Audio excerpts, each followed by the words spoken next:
propriété achetée par un investisseur français qui était en France, qui n'est pas venu aux États-Unis, qui a quand même close sur la propriété. Il a été amené par Enzo et on va la rénover pour les 3 mois à venir et la remettre sur le marché. Il y a une bonne marge. On peut en amener 10 peut-être sur le chantier. Ouais. Donc ça va vite. Pour ça. Ouais, juste pour ça. Parce que Kena, il m'a dit que vous étiez 20. Ouais, pour la démo, ouais, des fois, Ouais. ouais, 20. C'est un petit deal à 200K, c'est ça, c'est quoi, 210K de rénovation, 80K, remise sur le marché à 400K. Et ça dans ce quartier-là, c'est 4 jours pour vendre. C'est rapide. 4 jours pour le vendre. Ouais, les gars. 4 jours. Plomberie, air conditionné, électrique. Toujours les permis pour faire la rénovation. Vous avez tous les permis. Donc tout est millimétré pour faire des très beaux travaux. Bonjour à tous, je m'appelle Enzo, je suis investisseur immobilier aux États-Unis depuis plusieurs années et j'accompagne le monde francophone, investisseurs bien sûr, à investir aux États-Unis tout en évitant tout problème pour investir, que ce soit dans de l'achat-revente ou dans du locatif. Il y a une question qu'on me pose souvent, c'est pourquoi j'accompagne des personnes à Washington. Eh ben, c'est simple, c'est que déjà mes partenaires sont sur le terrain. Nous avons des personnes qui peuvent suivre vos travaux, que ce soit en achat-revente. On connaît le marché et surtout, ce qu'il faut savoir, c'est que Washington, c'est très stratégique. Pourquoi? Parce que les permissions pour faire des travaux sont très difficiles si on ne connaît pas Washington vraiment. Et nous avons ces permis-là rapidement. Et du coup, la compétition à Washington, elle est pas très forte. Même s'il y en a, hein. Mais je veux dire par rapport à Miami. Miami, les permissions sont assez rapides, mais une compétition énorme. Donc ici, il faut vraiment connaître la ville pour pouvoir avoir ces permissions. Et une fois qu'on a ces permissions-là, on peut faire des travaux. Et donc du coup, on a les mêmes rentabilités qu'on peut avoir même sur Miami. Mais là, avec une compétition un peu plus basse que sur Miami. C'est pour ça que c'est stratégique et c'est surtout que c'est un point qui est très important Washington, c'est que c'est une ville administrative.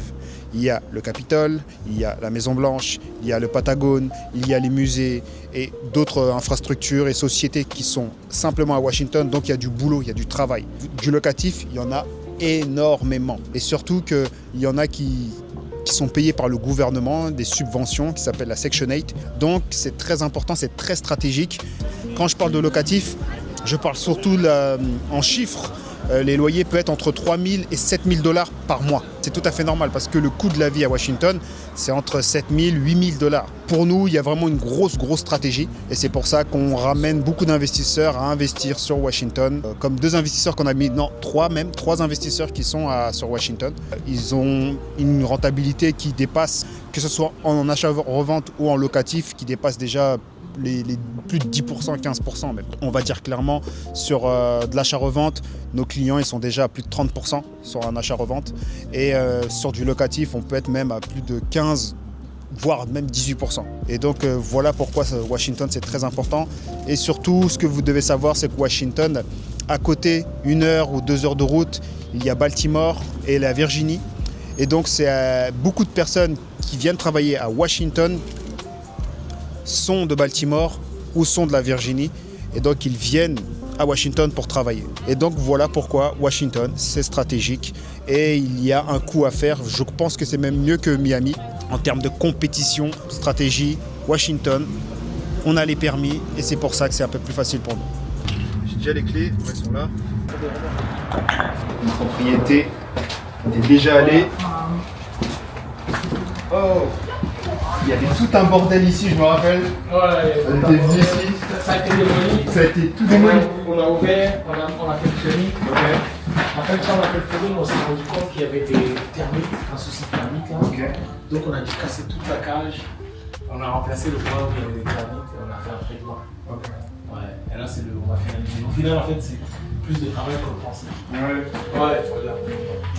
J'ai oublié pour remplacer. Ouais. Et ça, ici, on va l'ouvrir. Ouais. Comme ça sera plus grand. Combien de chambres? 2 chambres. Ça, c'est des petites maisons. 24. D'accord. C'est à côté du stade. Tu te rappelles le IRF qui est c'est ici que j'ai investi beaucoup. Donc là, prochaine étape, installer l'escalier. Ok. Franchement, ça va bien. Hein? Installer l'escalier, casser le mur. Et ça prendra combien de temps? Là, le tout, je pense. En travaux, c'est pas grand chose. Hein. En travaux, nous, on doit faire électrico-mécanico. Ça, on peut le faire en 2 semaines même. C'est rapide, c'est rien. Ok. T'as vu la maison brûlée, la maison qui était cramée? Ouais. Bah, j'ai fait tout ça en 2 semaines et demie. 2 semaines? Ouais, maintenant, on doit attendre les permis, donc on fait rien en attendant. On met les fenêtres, on peint. Ouais. Mais tu vois, pendant cette période-là. Ouais, non, le travail en soi, vu qu'on est une équipe quand même, tu sais, on est plus de en tout 27 personnes. Ouais. On peut en amener 10 peut-être sur le chantier. Ouais. Donc ça va vite. Pour ça? Ouais, juste pour ça. Parce que Kena, il m'a dit que vous étiez 20. Ouais, pour la démo, ouais, des fois, Ouais. on est 20, c'est ça. Pour la démo, des fois, on est 20. En fait, au travail, parce que tu as 2 types de travailleurs. Les Américains, eux, ils viennent plus en petite équipe, ils font la démo et tout. Les Hispaniques, eux, ils viennent à plein. Ouais. Voilà. Ouais. Il vaut mieux prendre 20 personnes, même si tu le payes, mais là, c'est qu'une journée, c'est fini. Ouais. Ouais, en plus, les 20, vu que tu peux les surveiller tous en même temps, tu as un levier. C'est pas mal. C'est notre tout bas. Très bien. Regarde ça, c'est aussi, tu vois. Ouais. 2 semaines. 2 semaines, ça c'est un petit deal à 200K. C'est ça, c'est quoi 210K 210K, rénovation 80K. Remise sur le marché à 400K. Et ça dans ce quartier-là, c'est 4 jours pour vendre. C'est rapide. 4 jours. 4 days on market. 4 jours pour le vendre. Ouais, les gars. 4 jours. Import carte permis, property sale, tax sale, plomberie, conditions permis et conditionnement avec tous les permis.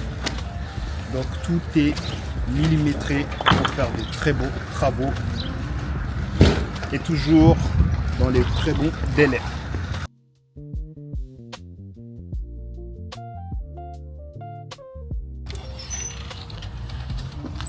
Plomberie, air conditionné, électrique, toujours les permis pour faire la rénovation. Ma gauche, je me rappelle de celui-là. Donc en prenant des maisons comme ça, nous on ne prend pas de risque. Parce qu'on sait ce qu'il a mis. Ouais. C'est le même layout, le même plan. Quand tu donnes à l'architecte, tu lui dis non, fais comme ça. Ok. Tu vois. On était en train de monter, tu sais, on a tout gars. Ça, on l'a acheté à 180 avec Georges. 180. Ouais. ARV toujours à 400. Ouais, non, celui-là parce que t'as le front. Celui-là, on va faire une extension. D'accord. Un balconnier, on sera à 450. 450 à la vente. Ok. Profite. 450 à la vente. Pareil, 2 semaines. Ouais. Pour la Renault, ouais, c'est pour la Renault, bon, mécanico, 3 semaines, on va dire, celui-là, il est quand même embauché. 3 semaines. Non, la Renault, je veux dire, le gros. Oui, oui, le gros, oui. Ça, c'est de la qualité, c'est pas du Home Depot, ça. D'accord, parce que j'allais dire, est-ce que Tu c'est Home sens Depot? l'odeur même. Parce que j'allais dire, c'est Home Depot? Non, Non, c'est moins cher et c'est mieux, c'est meilleure qualité. Meilleure qualité. Très bien. Ouais. Donc il y a quoi? Il y a, ouais, avant qu'ils mettent le. Avant qu'ils mettent le gars, le stop work, Ouais. apparemment il y a vraiment. Ok. Planche. Que tu mets pour le sol. Pour le sol. Donc beaucoup de maisons à rénover. Washington, il y a beaucoup d'opportunités pour faire de l'achat-revente ou même du locatif. Donc c'est très intéressant de faire ça. D'ailleurs, j'aurais une question pour lui. En fait, dis-moi, ça peut être loué à combien ici? Remis à neuf? Louer en location normale, tu veux dire? Ouais, la location Sur un normale. trip de chambre comme ça, ouais, peut-être 3000. 3000? Ouais. 3000 $? 3000 $ à la location. Mais si tu fais, si tu loues pour Airbnb, soir de match, Ouais. tu peux en avoir pour facilement 300 $ la nuit. 300 $ la nuit. Sachant qu'avec le stadium, tu auras. Ouais. Il sera là. Il sera quoi? Tu traverses juste. L'autre côté. Nouveau stadium, rénovation de l'autre côté. Donc loué ici en Airbnb, ça serait 300 $ la nuit. Et encore, ça peut être beaucoup Elle est plus. mignonne la petite maison. Ouais. Donc 300 $ la nuit, une opportunité. Et les maisons, on les saisit à 200 000 $ pour les revendre à 450 000 $. Mais ça peut être loué 3 000 $. Airbnb, 300 $. Faites le calcul. Je compte même acheter un appartement. Ça, c'est des documents pour un client qui investit dans un système de rénovation pour un investisseur américain. Il devient un lender, l'investisseur français. Je Je vous expliquerai ça dans une interview. Je ferai une interview avec ce client. Il vous expliquera un peu plus. En effet, nous on est une marketplace pour investisseurs immobiliers global. Et en fait, grâce à Enzo, on a fait une connexion qui a fait que ce deal-là va être financé à hauteur de 25 000 $. Ça, c'est de la liquidité dans le deal pour que la personne puisse finaliser les travaux et qu'ils le remettent sur le marché. Le contact de Enzo va faire 12% d'intérêt, donc 3 000 balles sur 25 000. Légal, enregistré au County Government of DC. Notaire du gouvernement. Donc, si vous voulez investir dans l'immobilier papier, you know what it is, bro. C'est nous. Ok. En fait, partout où tu vas dans ces neighborhoods, j'ai toujours au moins rénové au moins un deal. Un deal là-bas. Ouais. Il y a de quoi retaper. Regarde, regarde, ici là. Non, ça c'est un sale deal. Ça. Regarde. Ça doit être au moins 100 et quelques cas de. Ouais, non, plus. 100 Plus même. Plus, ouais, 170, 180. Rien que le toit. Ouais. La maison la moins chère de là où on va, c'est moi qui l'ai achetée. Okay. 120K. 120K. Ouais. ARV à combien? 420. 420. Ouais. 120K. 120K, pas beaucoup de réno. Un peu comme l'autre. Ouais, 60, 70, 80. Ouais, 80. Ok. Rapide.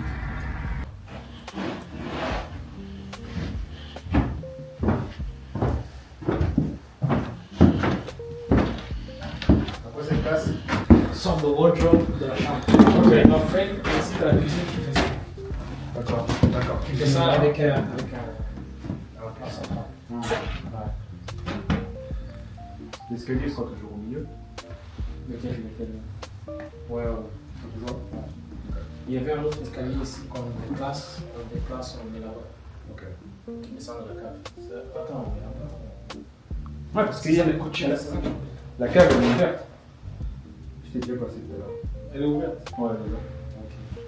Attends, mais l'escalier pour aller à la cave.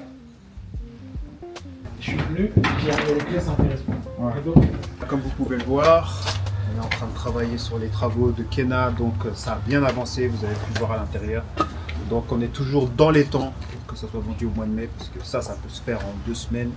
Et donc on va continuer encore. On demande juste le prêt du lender, parce que le lender, il envoie l'apport à l'investisseur, que l'investisseur après paye pour l'équipe de rénovation. Donc du coup, il y a des listes. Et donc là maintenant, on a fait une grosse partie. On attend que le lender accepte ça, envoie l'argent à l'investisseur pour payer l'équipe de rénovation. Donc c'est comme ça que ça fonctionne ici. Là, Kena, j'ai une vidéo, je vais te l'envoyer et tu vas voir à l'intérieur. Donc ça a vraiment bien avancé. Donc ça va. Donc tu verras. Oh, ça a bien avancé.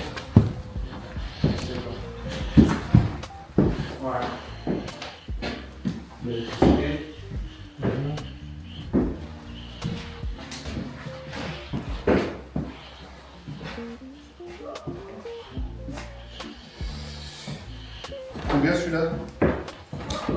Je crois qu'il y a 230. Que du bois, que du bois, que du bois. En fait, ils ont fait trop de boulot plus qu'il en fallait. Une fois, tu sais, des commandes, des choses qui changent. Derrière lui, on ne change pas forcément. Ça sera un tweet.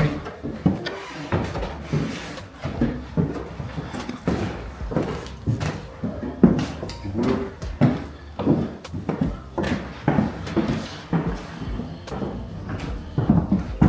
Ah ouais. Ouais. Bien. Les escaliers.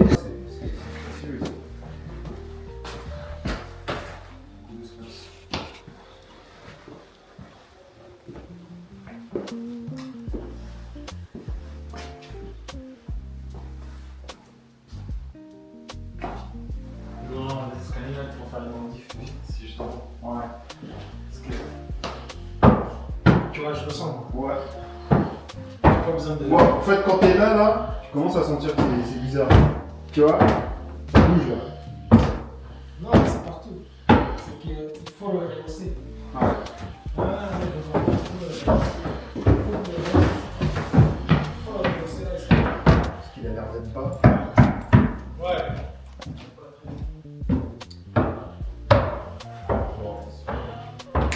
On va tirer les oreilles des artisans. Rehausser l'escalier. Ouais.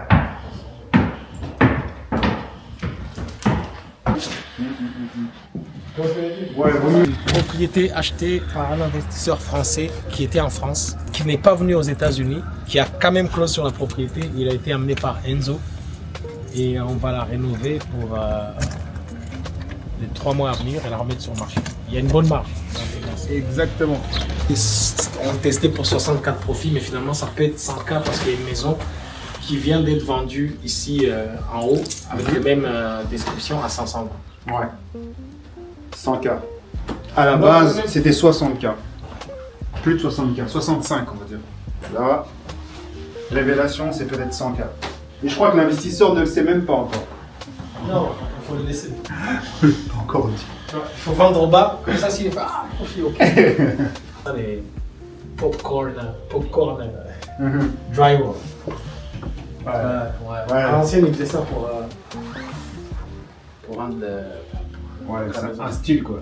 En fait, je suis venu, moi, ce que je viens ici. Je prends une vidéo en expliquant ce que j'ai envie que ça change, etc. Cette même vidéo, mon gars, là, project manager, il va la prendre, il va pricer, il va dire quel est le coût, qu'est-ce qu'on va dire pour que les contracteurs, tu vois, qu'est-ce qu'on va leur donner comme prix. Et ensuite, l'architecte, lui aussi, sur base de ce que j'ai dit, il va dessiner sur base de ça. Comme ça, là, le démo permis est déjà déposé. Si j'ai l'esquisse du plan, on peut déjà commencer la démo. Mais on sait déjà ce qu'on va démo ici. Tu vois, tout est déjà là. Tu vois. On va démolir ce mur-là, ouvrir, enlever la cuisine, jeter tous ces tapis-là. Et démolir le petit muret en bas et voilà. Every day, bro. Every day.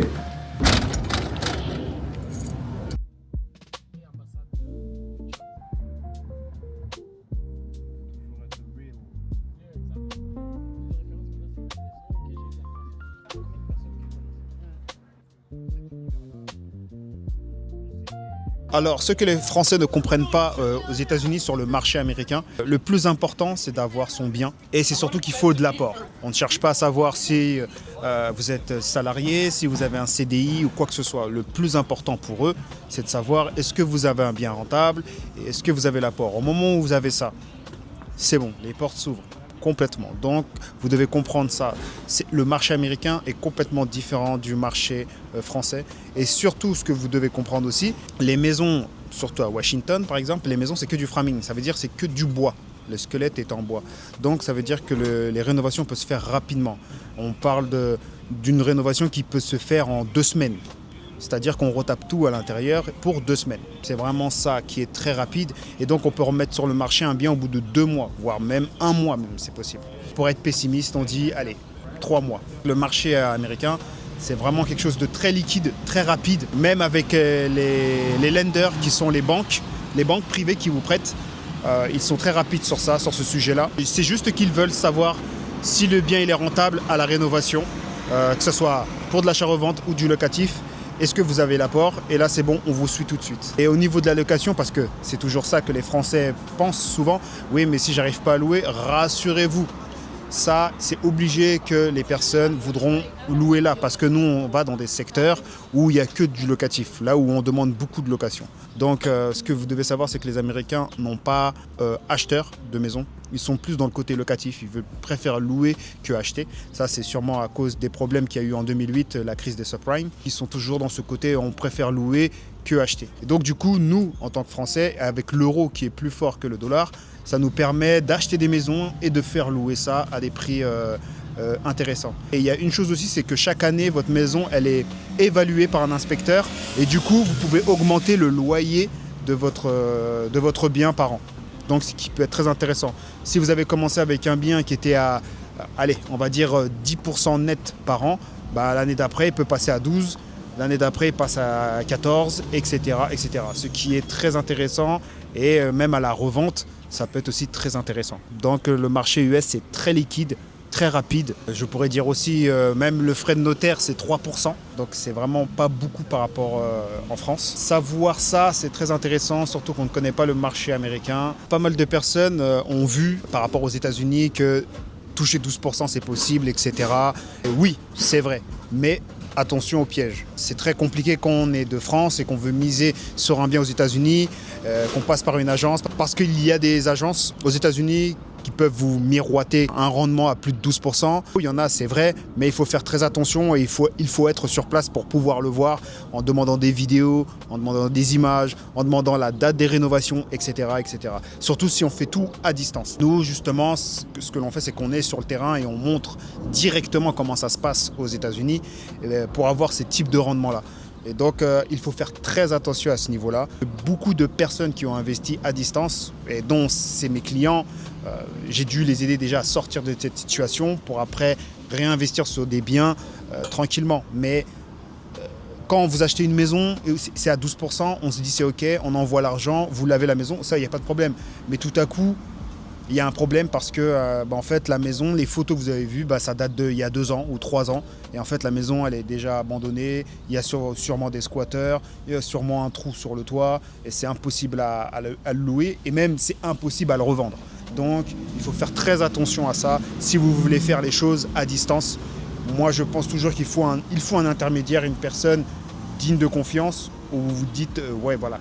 Est-ce que tu peux aller voir ce bien-là? J'ai envie d'investir sur ça, etc., etc. Soit il est déjà là-bas et il connaît déjà le marché, il a déjà une connexion là-bas. Et lui, il va vous dire clairement que oui, non, tout est bon, tout est clair. Tu peux investir. Si c'est pour investir à distance, faites très attention. Je ne dis pas que ça ne marche pas. Moi, j'ai investi à distance, ça a marché. Je connais d'autres investisseurs, ça a marché, mais j'en connais d'autres, ça n'a pas marché du tout. Et donc, du coup, ils sont restés 2 ans avec un bien dont il y avait un trou sur le toit et c'était difficile à revendre. Donc, faites très attention à ça. Le 12%, le 15%, le 18%, même le 20%, ça existe. Mais si vous avez, vaut mieux venir aux États-Unis ou avoir une personne digne de confiance pour vérifier si tout est vrai. Si tu es francophone et que tu veux investir dans l'immobilier, alors écoute-moi bien. Le marché américain peut te rapporter 30% en flip et 109% en cash on cash. Ce ne sont pas des promesses, ce sont des résultats de mes clients qui ont investi aux États-Unis avec moi. Je m'appelle Enzo, je vis à Paris, mais je me déplace régulièrement aux États-Unis pour voir les biens de mes clients. Mes marchés sont Washington, Baltimore, Virginia, Orlando, Miami et Détroit. Ce qui me différencie, c'est simple. Je ne te vends pas une formation, je t'accompagne pour ton projet. Je suis sur le terrain pour toi pendant que toi, tu continues à vivre ta vie en France. Je suis tes yeux et tes jambes sur le terrain. Le problème que j'entends souvent, c'est « je veux investir dans l'immobilier aux États-Unis, mais je ne sais pas comment ça marche administrativement, je ne parle pas anglais et j'ai peur d'investir à distance. » Et c'est pour ça que je suis là. Concrètement, ce que l'on fait pour toi, on crée ta LLC américaine, on t'ouvre un compte bancaire américain et on trouve le bien pour toi. Toi, tu prends les décisions stratégiques depuis la France pendant que nous, sur le terrain, on exécute. Alex a mis 60 000 $, il a eu un profit net de 65 000 $. Il a donc doublé son argent. Kena, plus de 71 000 $ de profit avec 109% de cash on cash. Et Freya touche 300 $ par mois en revenu passif sans rien gérer depuis la France. Et il récupère ses 25 000 $ à la revente. 3 investisseurs francophones basés en France qui ont décidé de passer à l'action. Le marché américain offre encore des opportunités que l'immobilier français ne peut plus offrir. Les rendements, ils sont 2-3 fois supérieurs qu'en France et j'ai le réseau sur place. Les agents, les rénovateurs, les fiscalistes et les courtiers spécialisés. Ce réseau, ça prend des années à construire. Le tien est déjà prêt. Si l'immobilier US est fait pour toi, je t'offre un entretien stratégique. On analyse ta situation ensemble et si c'est pas le bon moment, je te le dirai honnêtement. Clique sur le lien pour prendre un appel.